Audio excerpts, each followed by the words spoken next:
रमा एकादशी व्रत कथा। एक समय की बात है, मुचुकुंद नामक राजा हुआ करते थे। वे बड़े ही धार्मिक, सत्यप्रिय और भगवान विष्णु के परम भक्त थे। उनके राज्य में सभी लोग धर्म का पालन करते थे और कोई भी अन्याय नहीं करता था। राजा की एक अत्यंत सुंदर और धर्मनिष्ठ पत्नी थी, चंद्रभागा।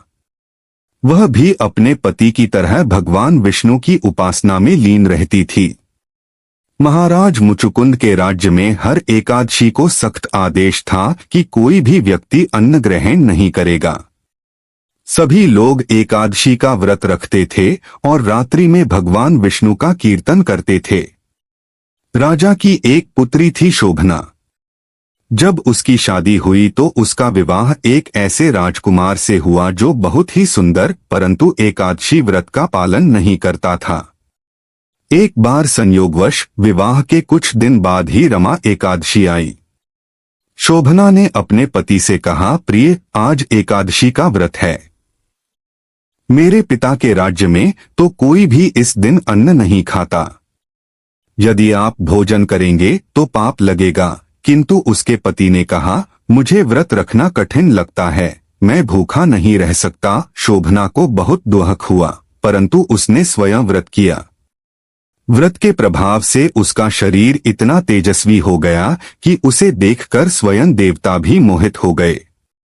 परंतु व्रत के अंत में वह भूख प्यास से दुर्बल हो गई और कुछ ही दिनों में देह त्याग कर स्वर्ग लोक चली गई।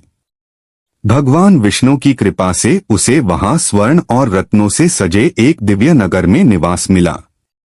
वह स्वर्ग जैसी नगरी थी, जहां न दुर्हक था न चिंता।